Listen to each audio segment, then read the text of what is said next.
All right, what's up, everybody? Welcome back to the Letterman Show. I'm one of your hosts, Darien Rencher, joined by Amari, Rodgers, back with y'all for another episode.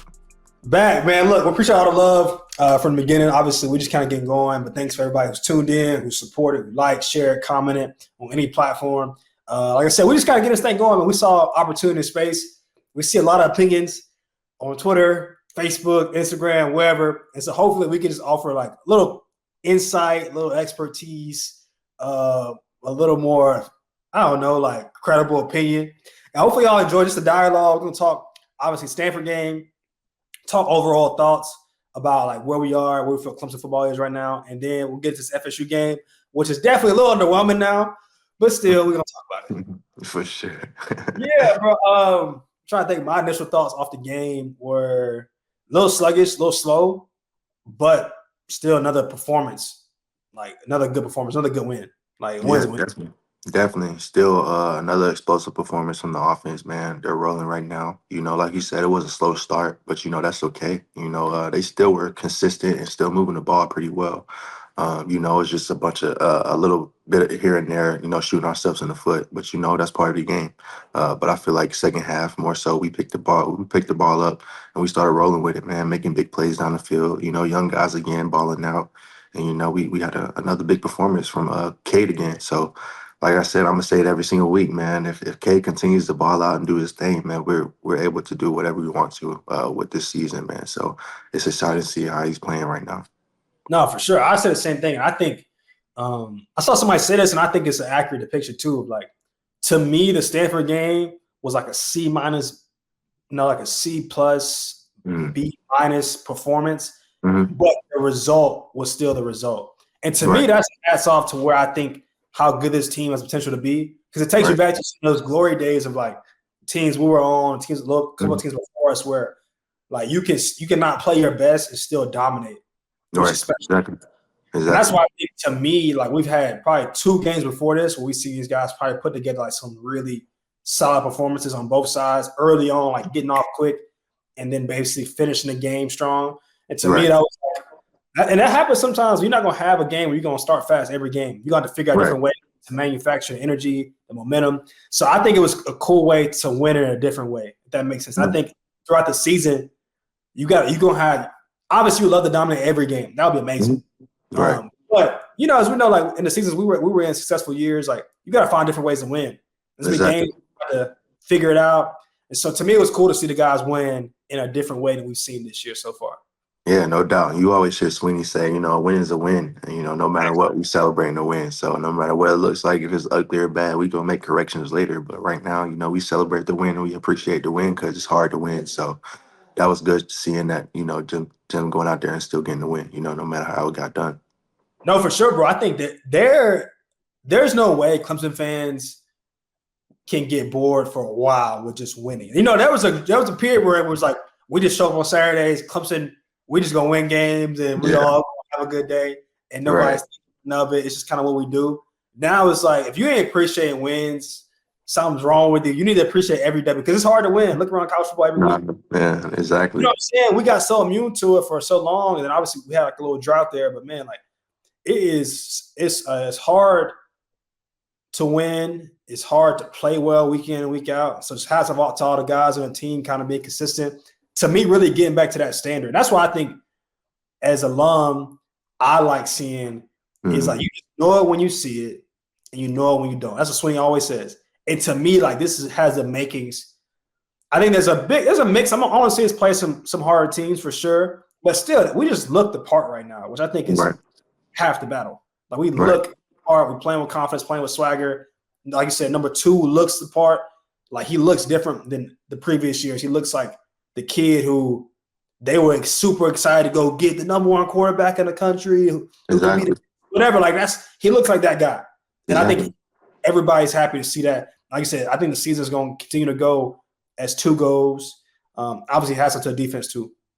Exactly, man. And I'm saying, like, even going back to the Georgia game, like, I'm going to keep doing that because I feel like that's the best competition we're going to see. And that's the biggest comparison if you want to be at a high level that we're going to see. And it's like going back to that game, you know, like, I've learned this over the years. Defenses are always going to be more ahead of offenses in the beginning of the season because defenses, you have assignments, you have places you need to be, but it's more so reading, reacting. And a defensive player, one person can make a play and mess up everything for our offense. But on offense, if one person is not on the same page as all the rest of the 10 players, it messes up everything. So it's a Right. different concept as far as offenses versus defenses. And that's what we saw in our first game. You know, our offense just didn't get in their flow, they didn't get in their rhythm. And we see that now they're in their flow, they're in their rhythm. And that's what our whole team can be when everything comes together. And it's just the first game. It was just the first game of the season. We were still trying to figure out our team, figure out our offense. And it just didn't work out for us. But I feel like now, if we were to play Georgia, it would be a totally different ball game because we're hitting on all cylinders on all phases. Yeah, and I think, bro, it's so amazing to see when it does click, everything is smooth. And when things aren't clicking, as we've seen in recent years, it is you can't buy a bucket. As you know, but you really can't buy a yard, bro. It's like Yeah. you praying to get a first down. It just seems so hard to move the ball. And then when things are clicking, bro, it just seems like, okay, explosive play, big run. You know, like, okay, now he's finally like comfortable in the pocket. Now take off running, another touchdown. So to me, it's cool to see. Happy for the guys, happy for the fans too. Just it's exciting to watch us play. Like we don't turn TV on no more. Like it was a minute where it was just kind of dread for watching Clemson football. But now it's getting back to those exciting days, like fun days in the Valley, fun days as fans watching the games, fun days on Twitter. Honestly, you know what I'm saying? It's like it's a bunch of good stuff. I think some of my takeaways, like I said, I think back to Cade wasn't his best performance. But he found a way to win and honestly close out the game because it was close to there for a second. It could have went. I ain't gonna say we would have lost the game, but it could have not been a dominant performance like it ended up being. So hats off to him. I want to just continue to give a shout out to speak to the receivers like Wesco. I mean, kind of like had a bunch of hype going to the season, and then obviously the Georgia game didn't get as many opportunities. But since then, and we also missed him a couple times too. So I just feel like I really want to see him have like one game where everything could click for him, like kind of like how Ryan Williams is doing. You know, honestly, like has that same potential. We can like find him or like on a couple more those deep balls we missed them on. You know what I'm saying? If he can connect on those, he got like an easy 20-yard game in him, I think. No doubt. No, I feel like both of them, him and TJ Moore, they're good. A perfect 1-2 punch. And I feel like that's why one of the two of them aren't sticking out like Ryan Williams or the receiver from Jeremiah Smith from Ohio State because it's two of them. You know, we got two dogs out there, and I feel like that just opens it up more for our offense, you know, to be able to spread the ball out. And I love seeing that, you know, Cole Turner and different guys like that touching the ball and making big plays. You know, it's just going to make our offense even more explosive. You know, the more playmakers we got and the more people we can spread the ball around to, that just makes it even better for us. So I'd rather have that than just one dog. You feel me? Nah, hey, I ain't gonna say that. That one dog, like, hey, that one dog is different though. That one dog is different. But I do think as time goes on, and say we're gonna beat that level, but though I think TJ and Brian also be two of the top receivers in the class when it's all said and done.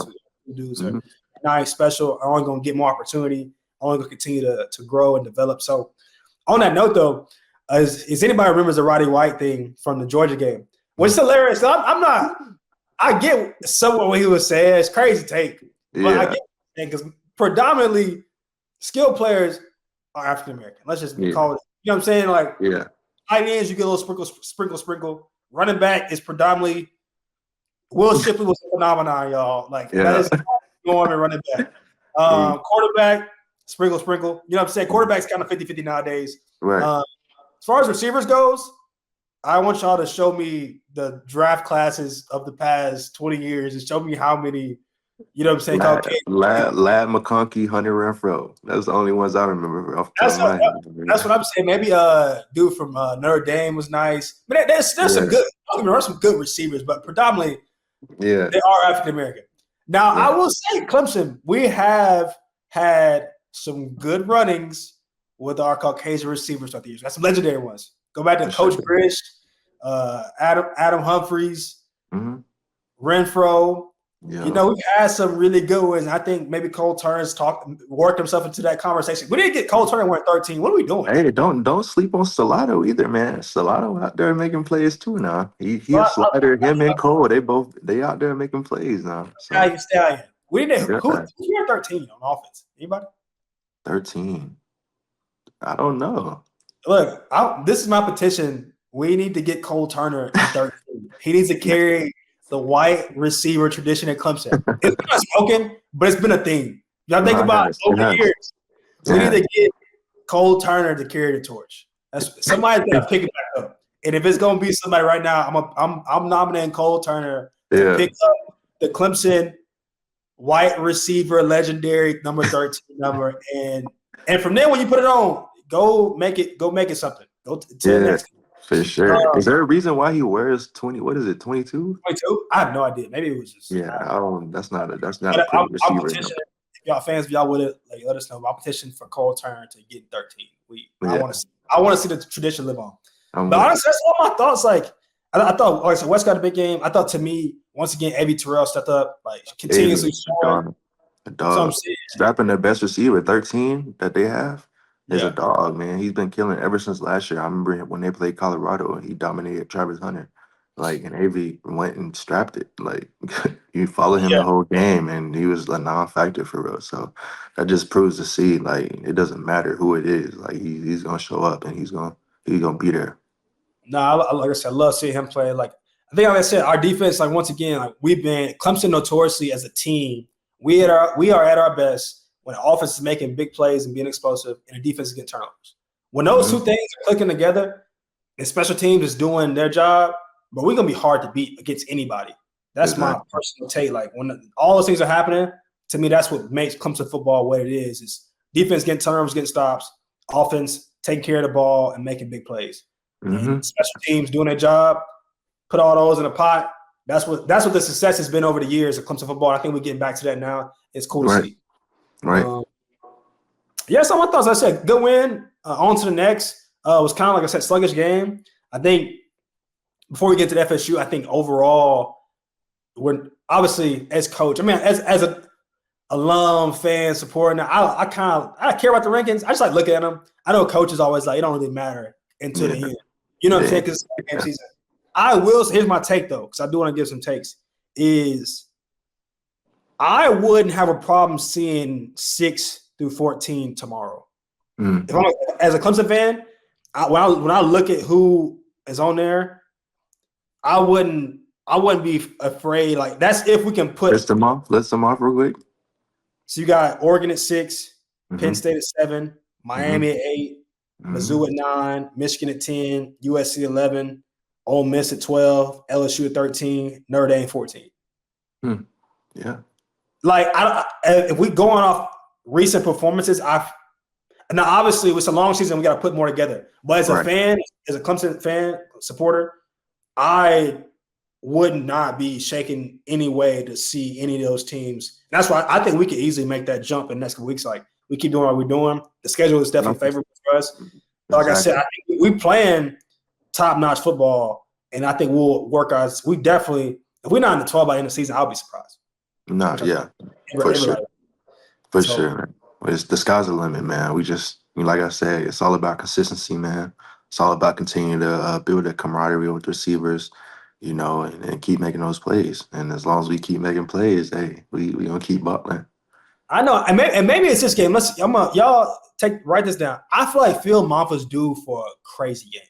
Like he ain't really had like a game like real coming out party this season. Like everybody knows him off disrespect, but I feel like Phil Monfa due for like a big game.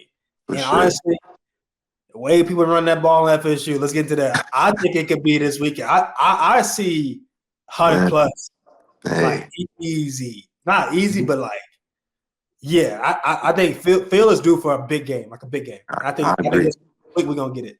I agree, man. Like, definitely agree. Phil's definitely due for a big game, and this is no better game than this weekend to go out there versus FSU and do that too, man. So I'm excited to see what he does this weekend. All right, get into the FSU game as we close out. We always try to keep these things around 20 minutes sub, so y'all can watch this on the way to work, wherever you're doing, working out. So it's quick. You know what I'm saying? It's enough to where you feel like you get something out of it, but it ain't over too much. So we're going to try to get weekly. Like I said, once again, thank y'all for tuning in. If you're listening, supporting, go back and forth with us. Let us know what topics y'all want to hear from us leading up to the shows.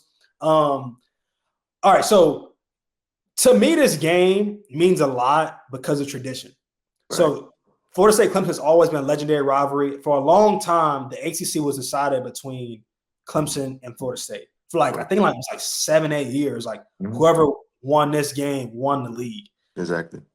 And obviously, we had a down year. They had a great year last year. They beat us last year. And so this game was circled on my calendar for a while. I was even trying to make it down. Like I was like, I'm going to Tallahassee, see DJ, see us. I was so excited for this game.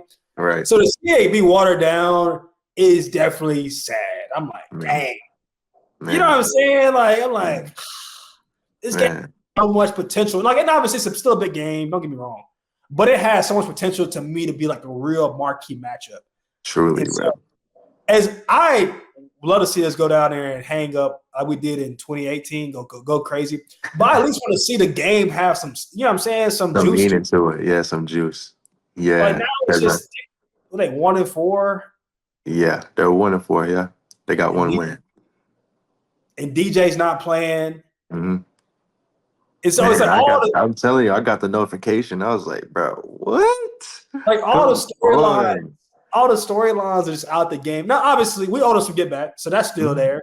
For sure. It's still Florida State. Would love to go in there, go down to Doak, and you know what I'm saying? We also owe Norvell one from 2020.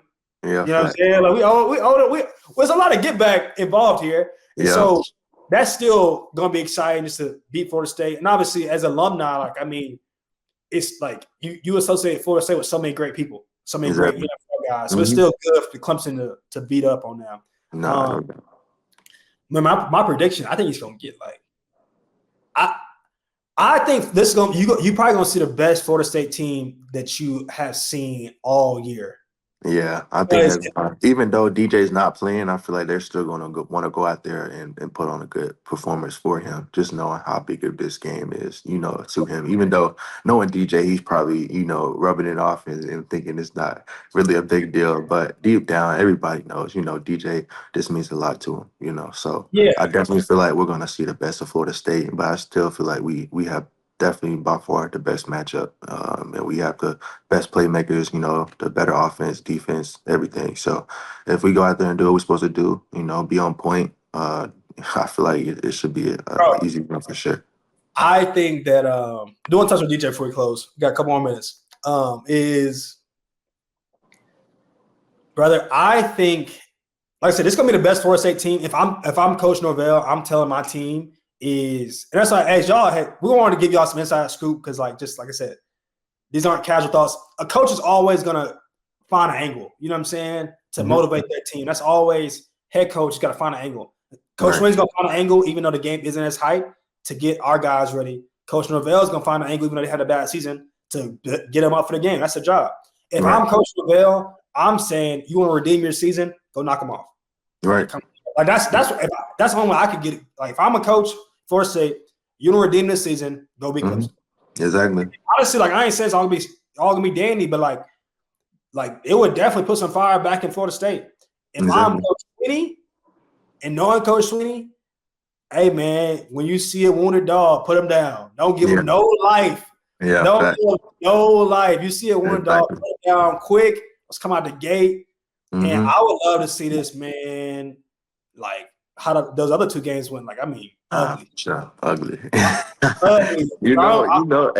We used to the blowouts, man. That's what I'm saying. I want to see this be like, let's really against I don't care what people say about them, but they're still traditional power program. Let's go put it out like quick, early, and go and put some young guys in. Like, I want to see it be one of those another dominant performance from the guys.